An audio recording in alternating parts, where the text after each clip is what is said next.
नमस्कार दोस्तों, स्वागत है आप सभी का आपके अपने YouTube channel student solution academy में।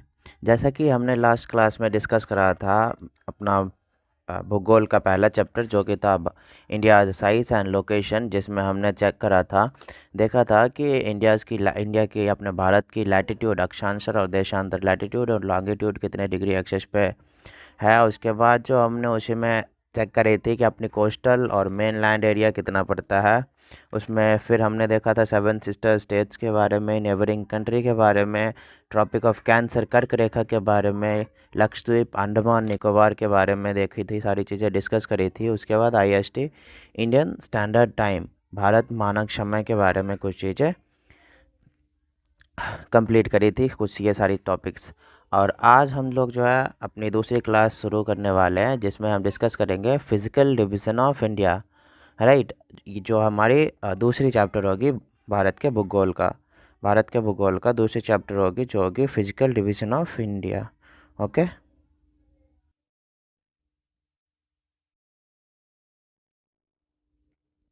तो चलिए दोस्तों शुरू करते हैं आज का अपना टॉपिक। जो दूसरा चैप्टर होगा हमारा फिजिकल डिवीज़न ऑफ इंडिया। पहले मैं यहाँ पे मेंशन कर देता हूँ फिजिकल डिवीज़न ऑफ इंडिया, फिर आगे शुरू करेंगे। Physical division of India, physical division of India, ये हमारा होगा अपने क्लास का दूसरा chapter, physical division of India. इसमें हम देखेंगे कि भारत की जो भौतिक संरचनात्मक उसकी जो डिवीज़न विभागीय प्रणाली जो होती है इसकी, इसमें क्या क्या चीज़ें होगी। पहले तो हम इसमें मैप के आधार पर, मैप के बेसिस पे चीज़ें डिस्कस करेंगे। ये जो डिवाइड होगी अपनी मैप के डिवीज़न पे, और इसकी जो डिवीज़न होगी टोटल 6 कैटेगरी में होगी। जिसमें पहला होगा अपना नॉर्दर्न नॉर्दर्न ईस्टर्न माउंटेन हो जाएगी। दूसरी हो जाएगी अपनी नॉर्दर्न प्लेन, फिर हो जाएगी पेनिनसुलर प्लेटियो, फिर इंडियन डेजर्ट, फिर कोस्टल प्लेन, फिर आइलैंड्स। राइट, ये जो अपनी कुछ 6 डिविजन्स होगी फिजिकल डिवीज़न ऑफ इंडिया की, जो सब डिवाइडेड होगा, सब कैटेगराइज्ड होगा 6 पार्ट्स में। मैं साथ साथ में लिखते चलूँगा, आप सब जो है नोट करते चलेंगे। और मैं आपको बता देना चाहूँगा कि क्लासेस की जितने भी पीडीएफ्स होंगे, जितने भी नोट्स होंगे, ये आपको रिटर्न फॉर्मेट में आपको हमारे वीडियो के कमेंट्स में मैं इसकी जो लिंक पिन कर दूंगा। आप उस लिंक के मदद से टेलीग्राम चैनल से आपको वो सारी पीडीएफ्स जो है सारे क्लासेस की मिल जाया करेगा। आप उसे चाहे तो फॉलो कर सकते हैं और वहाँ से जो है सारे क्लासेस की पीडीएफ्स वहाँ से डाउनलोड कर सकते हैं और प्रिंट करा सकते हैं। तो हमारी जो फिजिकल डिवीज़न ऑफ इंडिया है, physical division of India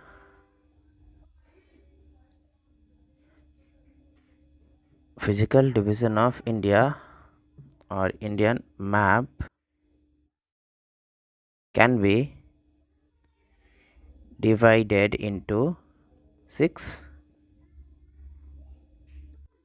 following 6 divisions. Okay, physical division of India, physical division of Indian map can be divided or sub-categorized into following 6 divisions. Okay, जिसमें अपना पहला जो होगा वो हो जाएगी अपनी नॉर्दर्न एंड ईस्टर्न माउंटेन। पहला हो जाएगा अपना नॉर्दर्न एंड ईस्टर्न माउंटेन, जिसको हम हिंदी में बोलते हैं उत्तरी पूर्वी पर्वत।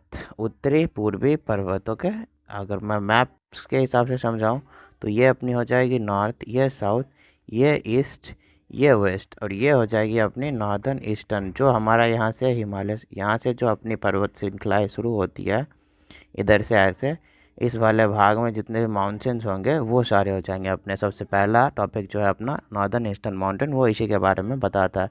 नॉर्थ ईस्ट के तरफ जो है अपने ऊपर लद्दाख जम्मू कश्मीर से होते हुए इधर जो है मेघालय की तरफ जाता है, वेस्ट बंगाल होते हुए, ये सारी इधर जो माउंटेन्स की रेंज जो फैली हुई है, इस वाले पार्ट को हम कहते हैं नॉर्थ ईस्टर्न या फिर नॉर्दर्न ईस्टर्न माउंटेन। और दूसरा जो अपना टॉपिक होगा वो हो जाएगी अपनी northern plains. Okay, northern plains. तीसरा हो जाएगा अपना peninsular plateau, peninsular plateau. Okay, प्रायद्वीपीय पठार जिसको हम हिंदी में कहते हैं। फिर चौथा जो हो जाएगा अपना इंडियन डेजर्ट, जो अपने राजस्थान गुजरात की तरफ पड़ता है। फिर हो जाएगा अपना कोस्टल प्लेन, ठीक। और छठा हो जाएगा अपना आइलैंड्स।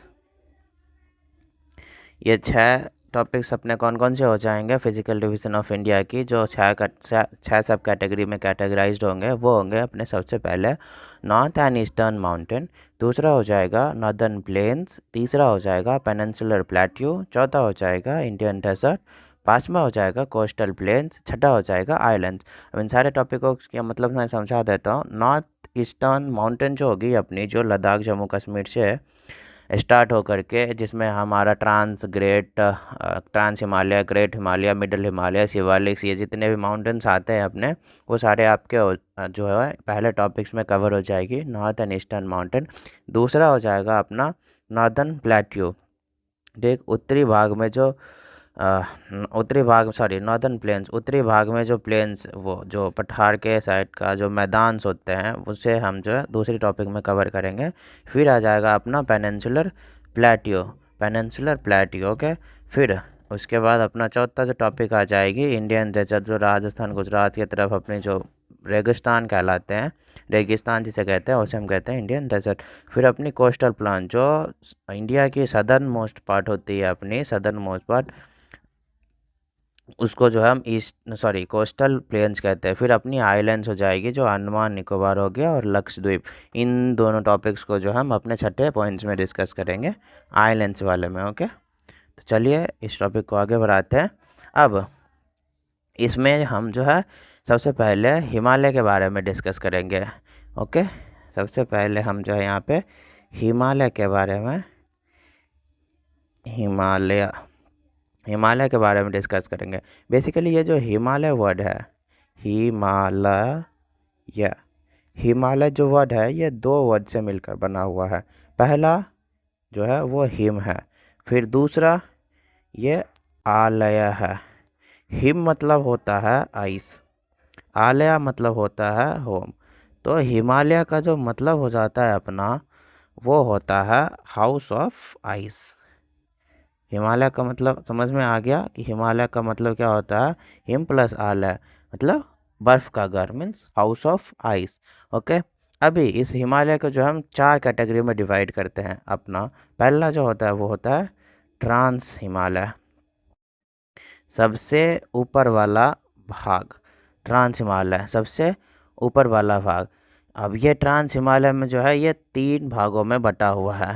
अभी कौन कौन से भाग है, तो ट्रांस हिमालय में पहला आएगा, मतलब मोस्ट इम्पोर्टेंट पॉइंट जो हम पढ़ेंगे इसमें, वो पढ़ेंगे काराकोरम, फिर पढ़ेंगे लद्दाख, फिर पढ़ेंगे हम इसमें Zanskar.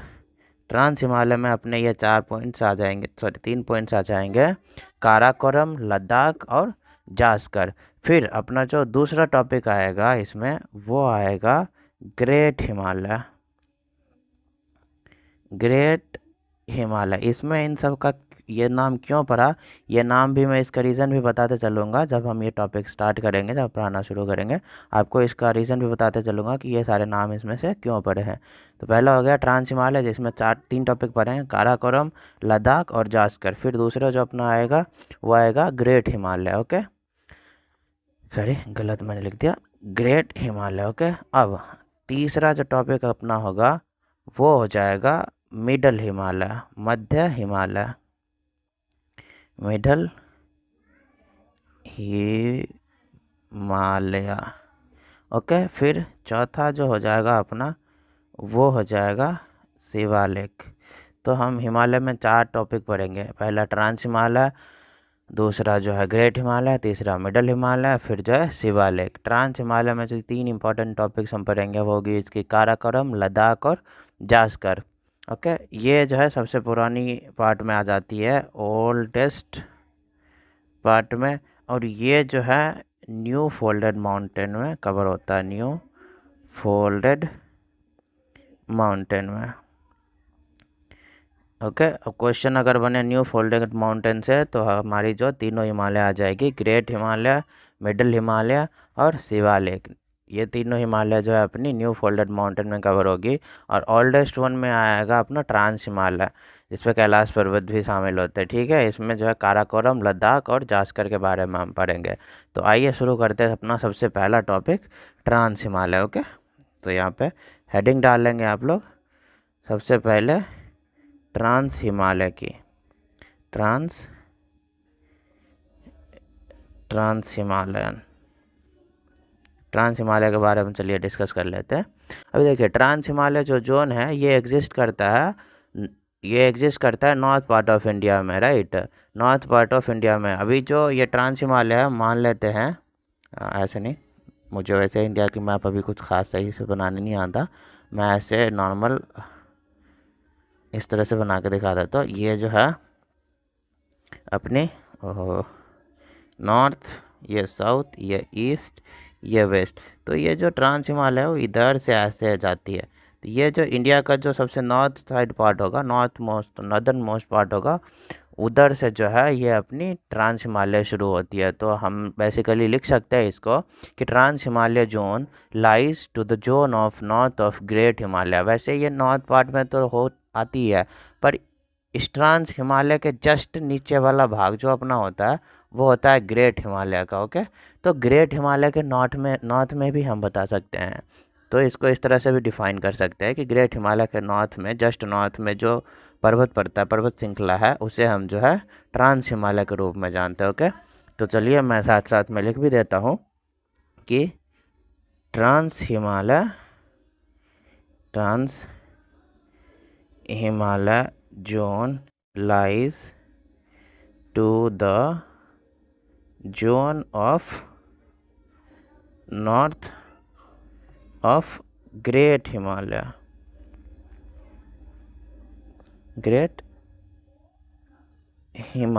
Okay, trans Himalaya zone lies to the zone of great Himalaya.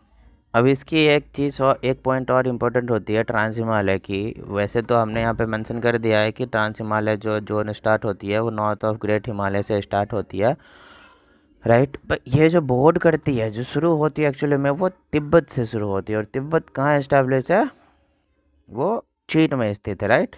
तो एक पॉइंट और लिख लेंगे, boarding from Tibet, boarding from Tibet. Okay, right. अब इसकी ना कुछ कैटेगरीज होती है, कुछ इंपॉर्टेंट रेंजेस होते हैं जो मैंने आपको पहले भी बताया, काराकोरम, लद्दाख और जास्कर। यहाँ मैंने आपको बताया था ट्रांस हिमालय की कुछ सब कैटेगरी होती है, कुछ रेंजेस होते हैं, इंपॉर्टेंट माउंटेन रेंज होते हैं, जो कि काराकोरम है, लद्दाख है, जास्कर है, राइट। तो हम यहाँ पे भी इसको लिख लेंगे, सब कैटेगराइज्ड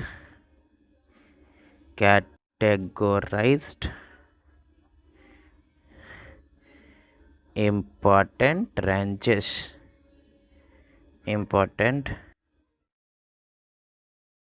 रेंजेस। पहला हो जाएगा अपना काराकोरम, दूसरा हो जाएगा अपना लद्दाख, तीसरा हो जाएगा अपना जास्कर। ओके, ये तीनों जो है पार्ट हो जाएंगे किसके? ट्रांस हिमालय के इम्पोर्टेंट माउंटेन रेंजेस हो जाएंगे। ओके, तो पूछेगा कि ट्रांस हिमालय के इम्पोर्टेंट माउंटेन रेंजेस कौन कौन से हैं, तो काराकोरम, लद्दाख और जास्कर, जिसमें काराकोरम सबसे ऊपर वाली भाग होगी, लद्दाख मिडल वाली, जास्कर जो है सबसे नीचे वाली भाग होगी। तो 3 कैटेगरी कौन कौन से हैं? काराकोरम, लद्दाख, जास्कर। Okay, right. अब ट्रांस हिमालय के बारे में कुछ चीज़ें हैं। अभी देखो ट्रांस हिमालय होता क्या है, ट्रांस हिमालय में ना सबसे ज़्यादा बर्फ़बारी पाई जाती है, ओके, क्योंकि ये सबसे ऊपर वाली पार्ट्स में होती है, तो ट्रांस हिमालय में जो है सबसे ज़्यादा बर्फ़बारी होती है, okay. So this is largest snow field outside the polar reason, right. हम मेंशन कर देंगे, मैं लिख दे रहा हूँ, this is largest snow field. Snow field क्यों? क्योंकि यहाँ पे सबसे ज़्यादा बर्फ़बारी होती है। Snow field outside the polar reason. Polar region के बाद सबसे ज़्यादा बर्फ़बारी अगर कहीं होती है इंडिया में तो वो है ये ट्रांस हिमालय का ही part, okay. So this is largest snow field outside the polar region. और मैंने अभी अभी बताया कि ये ट्रांस हिमालय जो है सबसे ओल्डेस्ट रेंज है, ओल्डेस्ट रेंज ऑफ हिमालय, सबसे पुराना, ओके। सबसे पुराना हिमालय अगर पूछे तो वो हो जाएगी अपनी trans Himalaya, oldest range of Himalaya, right. अब इसमें कुछ चीज़ें होती है कि ये अपनी, मैंने बताया ना अभी कैलाश के बारे में, कैलाश पर्वत, तो कैलाश पर्वत भी जो है हिमालय में कौन से पार्ट में इस्टेब्लिश है, कौन से पार्ट में स्थित है कैलाश पर्वत? तो कैलाश पर्वत भी जो है वो ट्रांस हिमालय का ही एक पार्ट है, जो कि देखा जाए तो तिब्बत में ही इस्टेब्लिश है, राइट। तो हम इसको भी नोट डाउन कर लेंगे कि कैलाश पर्वत भी जो है अपना ट्रांस हिमालय के पार्ट में ही इस्टेब्लिश है। Kailash Himalaya located in the eastern part of trans Himalaya range, okay. मैं लिख दे रहा हूँ, Kailash mountain is located in eastern part of trans Himalaya, trans Himalaya, okay. Kailash mountain is located in eastern part of trans Himalaya, याद रखेंगे। अभी मैंने trans Himalaya में कितने पॉइंट्स बता दिए आपको कि ट्रांस हिमालय जो है सबसे पहले तो है जो भारत के नॉर्थ साइड में, नॉर्दर्न मोस्ट पार्ट में इस्टेब्लिश है, और ये ग्रेट हिमालय के भी नॉर्थ में स्थित है। ये कहाँ से शुरू होता है? ये तिब्बत से शुरू होता है, राइट। इसकी 3 इंपॉर्टेंट माउंटेन रेंजेस है, पहला काराकोरम, दूसरा लद्दाख, तीसरा जास्कर। काराकोरम सबसे ऊपरी वाली भाग, लद्दाख बीच वाली भाग, जास्कर जो है सबसे नीचे वाली भाग। उसके बाद जो है अपना ग्रेट हिमालय शुरू हो जाता है। फिर उसके बाद तीसरा पॉइंट मैंने आपको बताया कि यहाँ जो है पोलर रीजन के बाद सबसे ज़्यादा बर्फबारी होती है, right. This is largest snow field outside the polar reason. फिर इसके बाद मैंने आपको बताया कि अपनी जो ट्रांस हिमालय है ये सबसे सबसे मतलब सबसे मतलब सबसे सबसे जो है पुरानी हिमालय है, राइट। तो हम याद करके रखेंगे कि ट्रांस हिमालय सबसे पुरानी हिमालय के बारे में अगर पूछे, हिमालय की कैटेगरी में आने वाले, तो सबसे पुरानी हिमालय जो अपनी हो जाएगी वो होगी ट्रांस हिमालय, ओके। अब इसके बाद मैंने आपको सबसे लास्ट पॉइंट इसकी बताई कि कैलाश पर्वत जो अपना इस्टेब्लिश है, लोकेट है, वो भी ट्रांस हिमालय का ही एक पार्ट है, okay. So Kailash Parvat is located in the eastern part of the trans Himalaya which is located in the Tibet, okay. वैसे देखा जाए तो ये कैलाश माउंटेन में तिब्बत में ही इस्टेब्लिश करती है, ओके। इतनी चीज़ें हो गई ट्रांस हिमालय के बारे में। तो अब जो है हम कुछ चीज़ें, कुछ पॉइंट्स इनके जो है माउंटेन रेंजेस के, इम्पोर्टेंट माउंटेन रेंजेस के बारे में भी हम इसके कुछ पॉइंट्स देख लेंगे। पहले हम हेडिंग डाल देते हैं, important mountain ranges of trans Himalayan, okay. पहला जो अपना हो जाएगा वो हो जाएगा काराकोरम। मैंने कितने इंपॉर्टेंट रेंजेस बताए ट्रांस हिमालय के? 3, काराकोरम, लद्दाख और जास्कर। तो हम सबसे पहले जो है काराकोरम के बारे में डिस्कस करेंगे। काराकोरम ट्रांस हिमालय की जो इम्पोर्टेंट रेंजेस है काराकोरम, वो कहाँ है, कैसे और किस प्रकार है, ओके।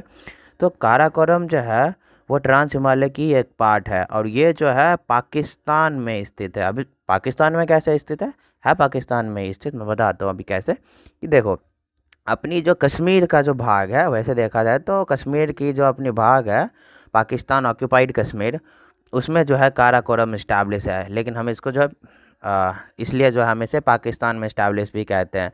तो अगर पूछे कि Karakoram where the Karakoram mountain range of trans Himalaya is located, तो हम बताएंगे POK, Pakistan occupied Kashmir. Okay, so Karakoram is located in POK, Pakistan occupied Kashmir and northern most part of the trans Himalaya. अभी मैंने बताया northern most part of the trans Himalaya मतलब जो है ट्रांस हिमालय की सबसे पहली और सबसे ऊपरी भाग जो है अपनी वो हो जाएगी Karakoram. Okay, so Karakoram is located in the POK, Pakistan occupied Kashmir and northern most part of the Himalaya. Okay, तो मैं इसको साथ साथ में लिख भी देता हूँ ताकि आपको आसानी हो लिखने में, नोट डाउन करने में। और आप लोग से बस विनती है, अनुरोध है, मैं आपको बताना चाहूँगा कि जो है आप चाहे तो साथ साथ में नोट्स लिख सकते हैं, या फिर क्लासेस की जितनी भी पीडीएफ्स होगी, क्लासेस में जितनी भी चीज़ें अभी लिखी जाएगी, जितनी बढ़ाई जाएगी, जितनी आपको बताई जाएगी, इन सब की जो पीडीएफ्स होगी वो आपको अपने जो है इसी स्टूडेंट सॉल्यूशन एकेडमी का जो एक ग्रुप चैनल है टेलीग्राम पे, वहाँ आपको जो इन सब के सारे क्लासेस की पीडीएफ जो है क्लासेस की नेम के साथ मिल जाया करेगा। आप चाहे तो वहाँ से डाउनलोड कर सकते हैं और प्रिंट भी कर सकते हैं। जो प्रिंटेबल फॉर्मेट में नहीं होंगे वो रिटर्न फॉर्मेट में होंगे, उसे आप लिख सकते हैं। हालांकि जो है मैक्सिमम चीज़ें जो है इसकी आपको जो है प्रिंटेबल फॉर्मेट में ही मिल जाएगी, हैंड रिटन नोट्स मिल जाएगी सबकी, तो आप चाहे वहाँ से डाउनलोड करके प्रिंट कर सकते हैं। और इसकी जो है लिंक, इस ग्रुप की लिंक जो है आपको सारे ही वीडियो में आपको कमेंट्स में पिन मिल जाएंगे। ओके, और चाहे तो आप सर्च भी कर सकते हैं @स्टूडेंट सॉल्यूशन एकेडमी। ओके, तो चलिए मैं काराकोरम के बारे में जो अभी बताया उसे मैं लिख भी देता हूँ कि Karakoram is located in the PoK, Pakistan occupied Kashmir and northernmost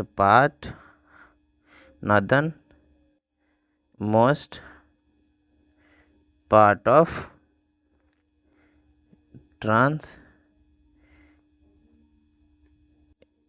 Himalaya. Okay, Karakoram is located in POK, Pakistan occupied Kashmir and northernmost part of the trans Himalaya, right?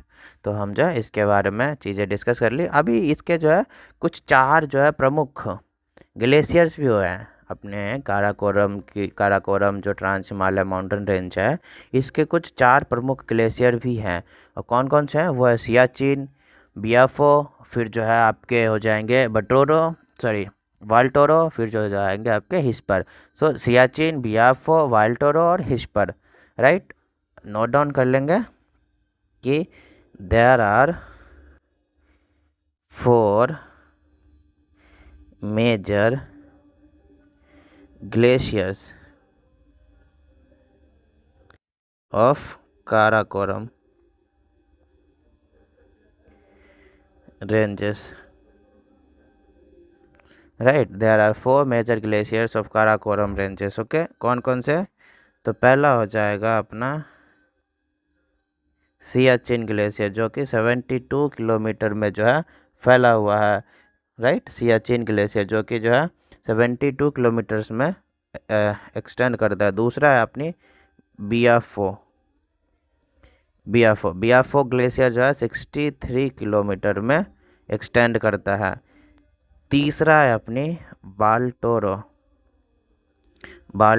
Glacier, ये 62 किलोमीटर है इसकी लेंथ।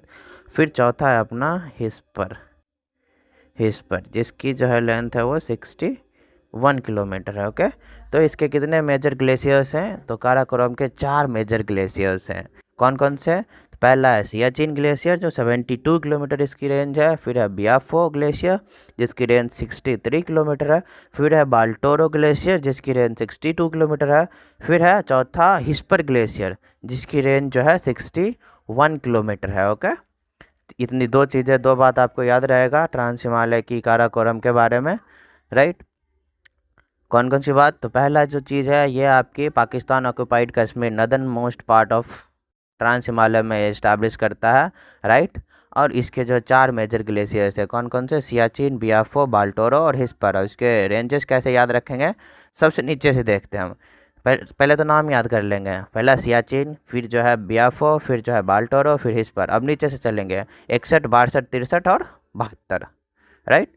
तो हिस्पर 61, बाल्टरो 62, बियाफो 63, फिर जो है सबसे पहला वाला सबसे बड़ा वाला सियाचिन जो कि है 72 किलोमीटर। ओके। अब अब जो है सबसे हाईएस्ट पीक के बारे में अगर बात करें इस माउंटेन रेंज की, काराकोरम माउंटेन रेंज की सबसे हाईएस्ट पीक, तो वो है K2। और K2 का दूसरा नाम क्या है?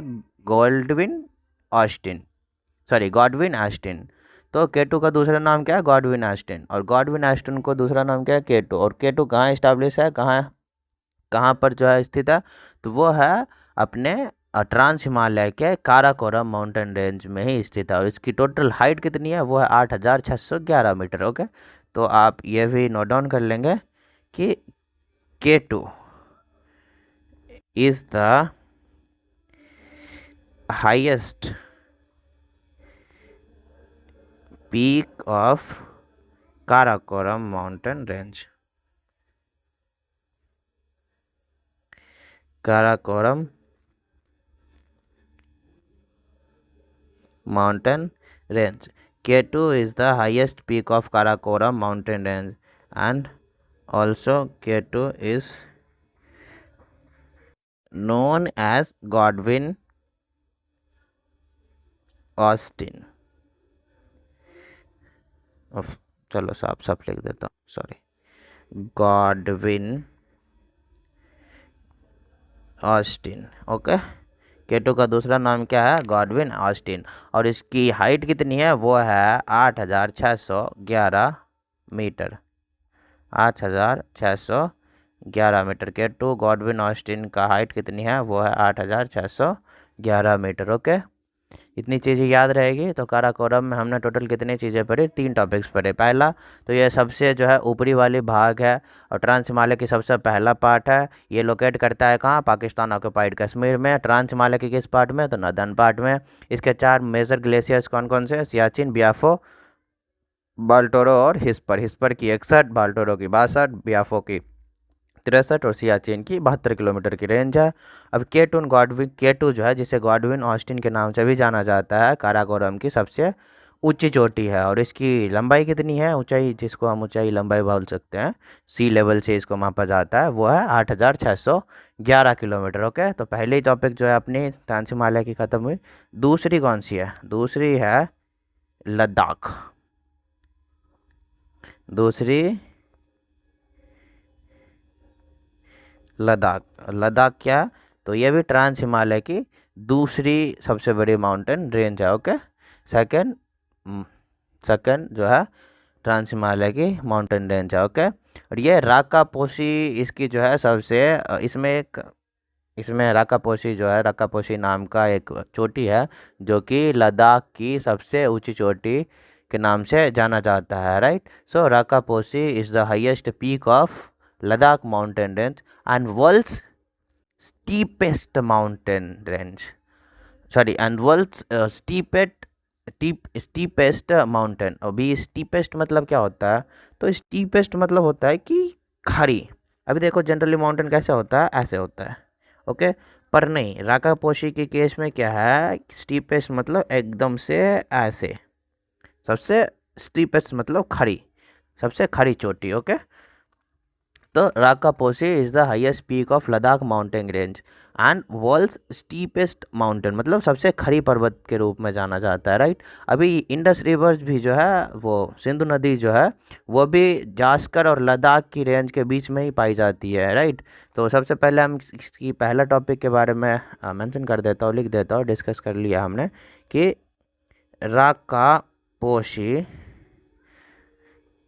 Is the highest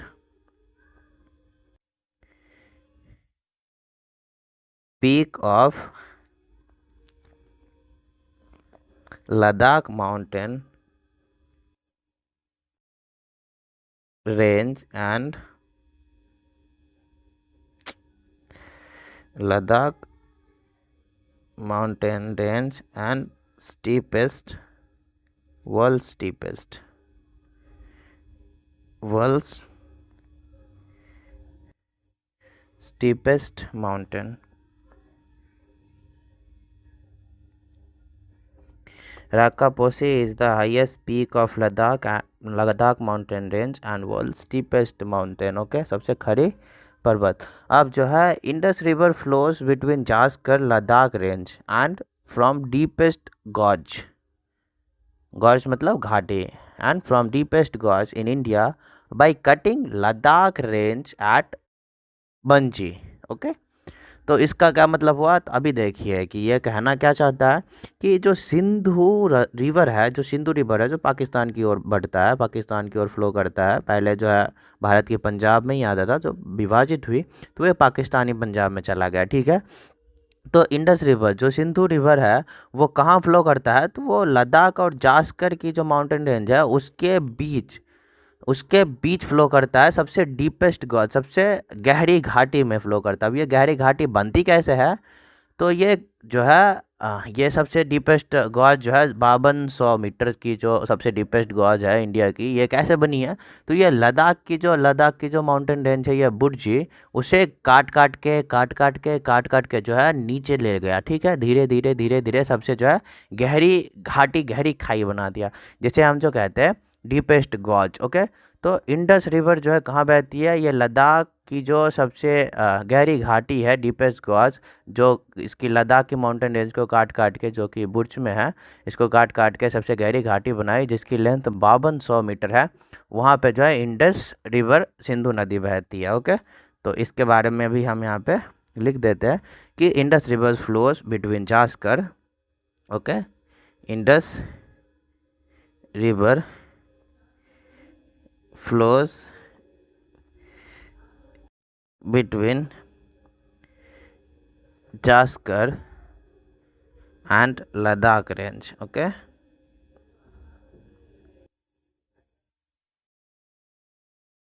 Indus river कहाँ बहती है, तो जास्कर और लद्दाख माउंटेन रेंज के बीच में बहती है. And from deepest gorge, and from deepest gorge. अभी ये गॉर्ज मतलब क्या होती है, तो इसको मैं यहाँ हिंदी में भी लिख दे रहा हूँ ताकि समझने में आसानी हो. डीपेस्ट गॉर्ज जो कि इसकी डेप्थ कितनी है, वो 5200 मीटर है. कहाँ, इन इंडिया. कहाँ, इन इंडिया मतलब भारत में. बाय कैसे, bye cutting Ladakh range in Burji. Okay so Indus river flows between Jaskar and Ladakh mountain range and from deepest gorge whose depth is 5200 meter in India by cutting Ladakh range Burji. Okay इतनी चीज़ें समझ में आई कि सिंधु नदी कहाँ बहती है. सिंधु नदी जो है लद्दाख और जास्कर माउंटेन रेंज के बीच में बहती है. और कहाँ, सबसे डीपेस्ट गॉज में. इसकी डेप्थ कितनी है, 5200 मीटर इसकी डेप्थ है. और ये कैसे बना है, तो लद्दाख की चोटी को काट काट के जो है बुर्जी में इसकी सबसे डीपेस्ट रेंज बनाया गया. ओके अब तीसरा अपनी जो है एक जास्कर हो जाता है, जो कि ट्रांस हिमालय का जो है सबसे निचली पार्ट है. Trans Himalayas lowest, not last, lowest mountain range after Karakoram and Ladakh. Immediate of this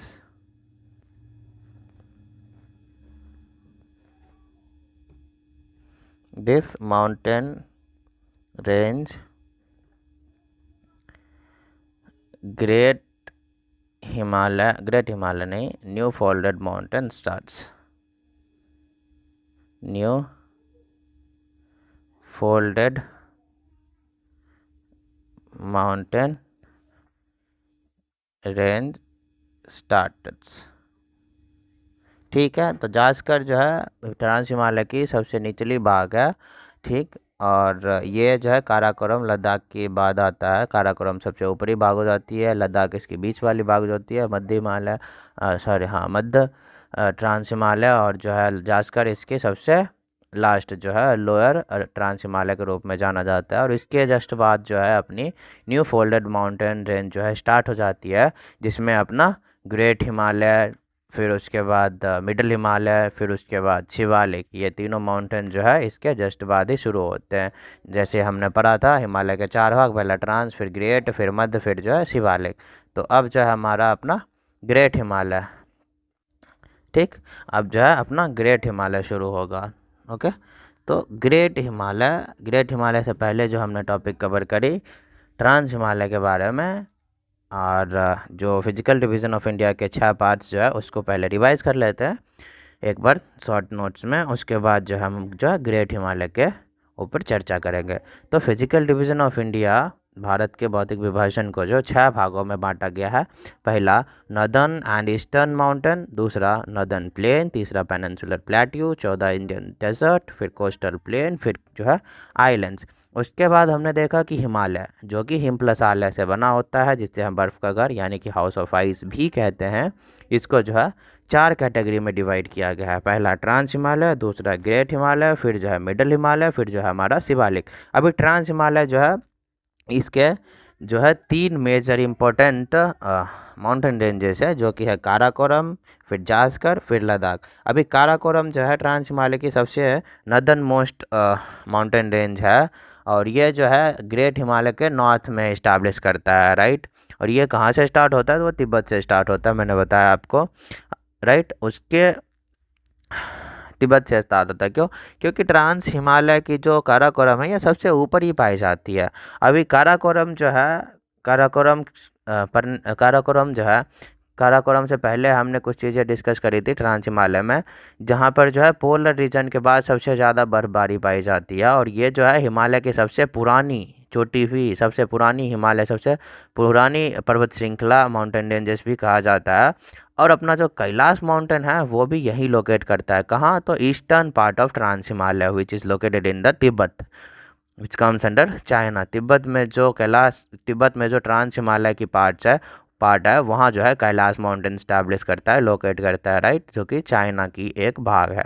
फिर जो है हमने काराकोरम के बारे में पढ़ा था। जो काराकोरम है वो पाकिस्तान ऑक्युपाइड कश्मीर में जो लोकेट करता है। कहाँ?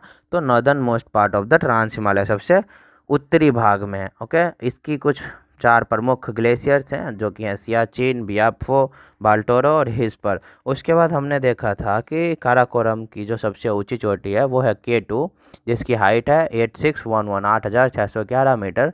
और इसको जो है दूसरे नाम से जानते हैं, वो है गॉडविन ऑस्टिन। तो गॉडविन ऑस्टिन के नाम से जाने जाने वाला सॉरी दोस्तों, तो काराकोरम की सबसे ऊंची चोटी जो कि गॉडविन ऑस्टिन है, इसे दूसरे कौन से नाम से जाना जाता है, तो वह है K2। इसकी ऊंचाई कितनी है, तो 8611 मीटर है। ओके, फिर जो हमने लद्दाख के बारे में जाना कि लद्दाख में एक राकापोशी नाम का सबसे हाईएस्ट माउंटेन पीक है, जो कि लद्दाख माउंटेन रेंज, जो कि ट्रांस हिमालय का एक भाग है। और ये कैसा है? सबसे स्टीपेस्ट माउंटेन है। स्टीपेस्ट मतलब सबसे खड़ी पर्वत श्रृंखला। ओके, उसके बाद हमने बताया अब जो है हम चर्चा करेंगे किस पे, तो अब हम जो है हिमालय की दूसरी भाग ग्रेट हिमालय पे चर्चा करेंगे। ग्रेट हिमालय मतलब new folded mountain, new folded mountain, new folded mountain. और ये 3 भाग में बांटा था। पहला अपना ओहो सॉरी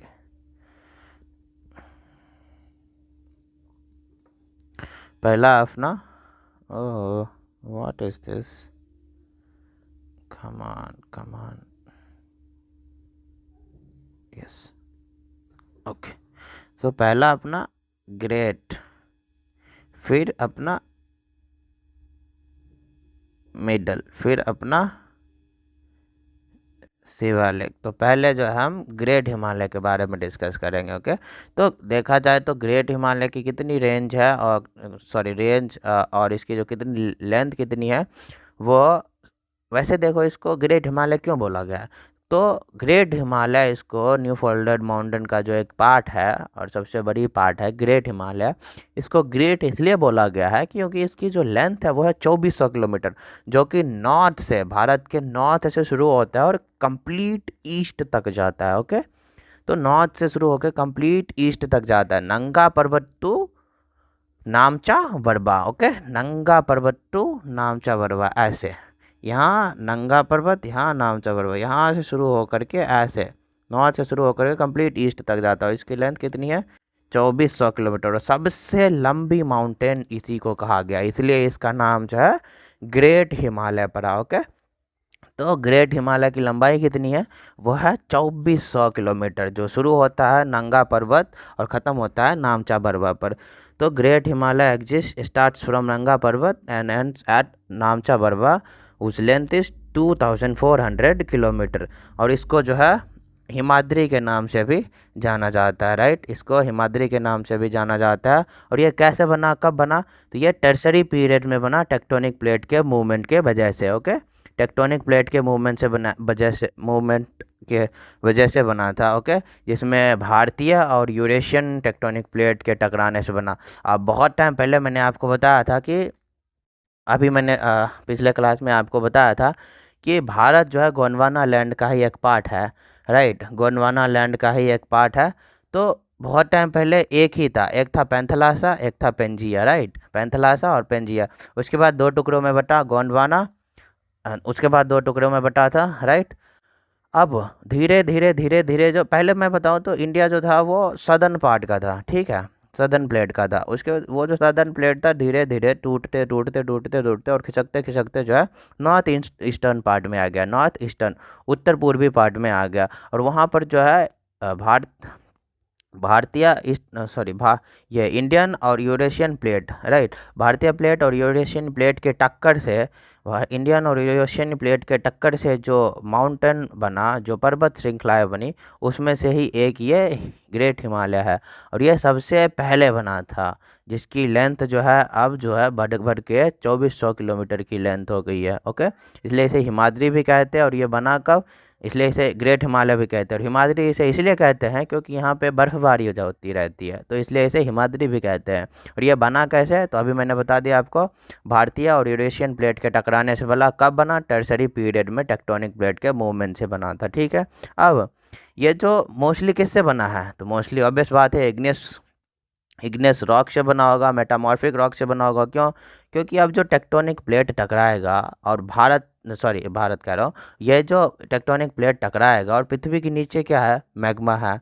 अब वो मैग्मा जो है इन प्लेटों के टकराने से तो बाहर आएगा ही, तो बाहर आएगा तो क्या आएगा? लावा आएगा, तो उसको हम इग्नेस कहते हैं। और मेटामॉर्फिक रॉक जो है उसी लावे में जो पत्थर दब गए, जो कचरे दब गए, तो वो जो जल जल के वो क्या बनेगा? मेटामॉर्फिक ही रॉक तो बनेगा, पत्थर ही तो बनेगा। तो इसलिए ये मोस्टली किससे कंपोज होता है? तो इग्नस और मेटामॉर्फिक रॉक से ही कंपोज होता है। पूछा जाए किससे बना होता है और कैसे बना है, तो कैसे बना है, तो कब बना है? पहला तो टर्सरी पीरियड में बना है टेक्टोनिक प्लेट के मूवमेंट से, ठीक है। कैसे बना? तो इंडियन और यूरेशियन प्लेट के टकराने से बना है, ठीक है। किससे बना है? तो इग्नस और मेटामॉर्फिक रॉक से बना है। और इसका दूसरा नाम क्या है? तो हिमाद्री है भाई। इसकी लेंथ कितनी है? तो 2400 किलोमीटर लेंथ है। कहाँ से स्टार्ट होता है? नॉर्थ में नंगा पर्वत से स्टार्ट होता है। कहाँ ख़त्म होता है? तो ईस्ट में नामचा बरवा पे ख़त्म होता है। इतनी चीज़ें याद रहेगी। अब इसकी जियोलॉजिकली एक्टिविटी देखा जाए तो सबसे यंगेस्ट फोल्डेड माउंटेन है। सबसे यंग फोल्डेड माउंटेन क्यों है?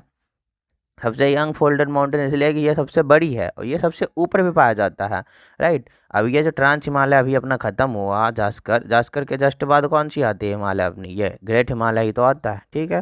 तो इसलिए इसे जो है जियोलॉजिकली देखा जाए, भौगोलिक दृष्टि से देखा जाए तो इसको सबसे यंगेस्ट फोल्डेड माउंटेन के रूप में भी जाना जाता है, ठीक है। और ये परमानेंटली किससे कवर होता है? तो स्नो और ग्लेशियर से। अब ये जो हिमाद्री नाम इसका पड़ा, वो क्यों पड़ा? उसका रीज़न ये रहा, यहाँ पे जो है कंटिन्यूसली, परमानेंटली, हमेशा के लिए जो है स्नो, बर्फबारी पड़ती रहती है। और यहाँ से ग्लेशियर्स भी है, जिसके वजह से इसका दूसरा नाम हिमाद्री भी पड़ा है। ओके, आई बात समझ में? हिमाद्री इसका नाम क्यों पड़ा? तो क्योंकि ये कम्प्लीटली और परमानेंटली किससे कवर है? स्नो से, मीन्स आइस से और ग्लेशियर से कवर है, जिसकी वजह से इसका नाम जो है हिमाद्री पड़ा। ओके ओके दोस्तों, इतनी चीज़ें समझ में आई आपको कि ये कब बना था? तो टर्सरी पीरियड में बना। इसकी लेंथ कितनी है? तो 2400 किलोमीटर इसकी लेंथ है। नंगा पर्वत से स्टार्ट होकर के नामचा पर्वत तक जाती है। इसकी हिमाद्री नेम इसलिए पड़ा क्योंकि यहाँ पे परमानेंटली बर्फबारी पड़ती रहती है और यहाँ पे कुछ ग्लेशियर्स भी है, जिसकी वजह से इसका दूसरा नाम हिमाद्री पड़ा। कैसे बना था ये? तो इंडियन और यूरेशियन प्लेट के टकराने से बना है। और किससे बना हुआ है? तो इग्नेस और मेटामॉर्फिक रॉक से बना है। और इसको भौगोलिक दृष्टि से देखा जाए तो इसे नवीन फोल्डेड माउंटेन भी कहा जाता है। और ठीक है, और इसके कुछ महत्वपूर्ण ग्लेशियर्स भी है जो है, जिसके नाम है गंगोत्री, यमुनोत्री, सियाचिन और जेमो। अभी गंगोत्री ग्लेशियर जो है ये सोर्स ऑफ गंगा भी इसे कहा जाता है। गंगोत्री ग्लेशियर को सोर्स ऑफ गंगा भी कहा जाता है। हालांकि गंगा नदी जो शुरू होती है देवप्रयाग में भागीरथी और अलकनंदा के मिलने से। ओके, भागीरथी और अलकनंदा के मिलने से देवप्रयाग में गंगा नदी वहाँ से जाना जाता है। लेकिन सोर्स ऑफ गंगा मेनली जो है गंगोत्री को ही कहते हैं। ठीक है, फिर उसके बाद यमुनोत्री, जहाँ से यमुना नदी की शुरुआत होती है। Originated Yamuna river originated from Gangotri. Yamuna नदी का उद्गम स्थान यमुनोत्री को ही कहा जाता है। फिर है अपना सियाचिन ग्लेशियर। सियाचिन ग्लेशियर अभी अभी मैंने आपको कुछ ग्लेशियर्स के बारे में भी बताया था, राइट। अब सियाचिन ग्लेशियर जो है, सियाचिन ग्लेशियर जो है इसकी लंबाई मैं आपको बताऊं तो 72 किलोमीटर्स के आसपास पड़ती है। ओके, 72 किलोमीटर के आसपास जो है सियाचिन ग्लेशियर की लंबाई पड़ती है। ओके, और उसके बाद है अपना जेमो। ठीक, तो इसके कुछ 4 मेजर ग्लेशियर्स है। कौन कौन से? गंगोत्री जिसे सोर्स ऑफ गंगा रिवर कहते हैं, यमुनोत्री जिसे सोर्स ऑफ यमुना रिवर कहते हैं, सियाचिन ग्लेशियर जिसकी लंबाई 72 किलोमीटर है, फिर उसके बाद जेमो ग्लेशियर। ओके, अब स्ट्रैटेजिकली इसको जो है मेक करता है कहाँ से? तो इसकी जो ना कुछ बॉर्डर्स होती है स्ट्रैटेजिकली, मतलब वो कुछ आर्मी टाइप का वर्ड्स होता है। ठीक है, तो strategically makes border with China, Nepal and Bhutan. Strategically make border with China, Nepal and Bhutan. China, Nepal and Bhutan. अभी क्यों? तो वो इसलिए क्योंकि ये हो गई अपनी, मान लो अगर हम इसको इंडिया बनाएं तो ये अपनी नॉर्थ पार्ट, ये ईस्ट पार्ट, यहाँ से अपनी ये वाली पार्ट होता है चाइना, यहाँ पर होता है थोड़ा नेपाल, यहाँ पर होता है थोड़ा भूटान। ये जो अपनी ग्रेट हिमालय है ऐसे जाती है, इसलिए इसको बोला गया है कि strategically make border with China, Nepal and Bhutan. तो चाइना से होते हुए, भूटान से बॉर्डर बनाते हुए, नेपाल से बॉर्डर बनाते हुए लास्ट तक जाती है नामचा बरवा तक। ठीक है, तो कहाँ से स्ट्रैटेजिकली अगर देखा जाए, अगर पूछे कि ग्रेट हिमालय किस किस देशों के साथ बॉर्डर बनाता है, तो ग्रेट हिमालय जो है भारत में तो है ही, भारत के साथ तो बॉर्डर है ही इसकी। बाकी जो है भारत में तो ये माउंटेन रेंज एक्सटेंड कर ही रहा है। बाकी जो है चाइना, नेपाल और भूटान की कंट्री के साथ भी जो है ग्रेट हिमालय अपना बॉर्डर, अपना सीमा साझा करता है। ठीक है, उसके बाद इसकी क्लाइमेट जो है, क्लाइमेट बैरियर के बारे में बताएं, चेक करें तो ये जो है कोल्ड विंड, सर्द हवा जो होती है उसको प्रिवेंट करता है। ठीक है, prevent cold wind from central Asia and ensures monsoon rainfall in India. अभी क्या होता है कि सर्द हवा जो होती है वो जाने से सेंट्रल इंडिया, सेंट्रल एशिया से जाने से रोकती है। ठीक है, और जो इसी वजह से जो है ये हेवी रेनफॉल, मानसून रेनफॉल होता है भारत में। अब भारत में जो नॉर्थ साइड में, नॉर्थ ईस्टर्न साइड में सबसे ज़्यादा रेनफॉल होने का, बारिश होने का भी कारण यही है ग्रेट हिमालय। क्योंकि जो लौटता हुआ मानसून है ना सेंट्रल एशिया से, वो जो जाने से रोक देता है। ठीक है, वो उसके लिए ये बैरियर, दरवाजे का काम करता है। ठीक है, अब वहाँ रुकने की वजह से क्या होगा? बादल तो अब रुकेगा तो पानी है उसमें, वो कंडेंसेट तो होगा ही। अब कंडेंसेट होगा तो पानी तो गिरेगा ही। तो वही चीज़ें हो गई, जो बादल है वो कंडेंसेट हो गई, किसके वजह से? या पहाड़ के बैरियर के वजह से। अभी पहाड़ में टकरा के वे कंडेंसेट हो जाएगा, वहाँ पे रुकेगा, वजन बढ़ेगा उसका, तो अभी क्या होगा? वो कंडेंसेट होकर के पानी में बदल जाएगा। तो पानी में बदलेगा तो ऑब्वियस सी बात है वहाँ बारिश होना शुरू हो जाएगा। तो सबसे ज़्यादा बारिश नॉर्थ ईस्टर्न में इसी के वजह से होता है। ठीक है, इतनी चीज़ें समझ में आई। उसके बाद it has an average elevation, it has an average elevation means height होता है, एलिवेशन मीन्स हाइट। कितना? 6100 मीटर। अभी ग्रेट हिमालय का जो एवरेज हाइट पूछेगा तो वो है 6100 मीटर। है तो इसकी ग्रेट हिमालय की हाइट जो है और भी ज़्यादा है, 6100 से भी ज़्यादा है, लेकिन अगर कैलकुलेट करें ना एवरेज, तो एवरेज हाइट जो है इसकी ग्रेट हिमालय की वो 6100 मीटर ही रखी गई है। ठीक है तो 62 भी, 63 भी, 65 भी, 67 भी, तो उसके लिए कोई दिक्कत नहीं है।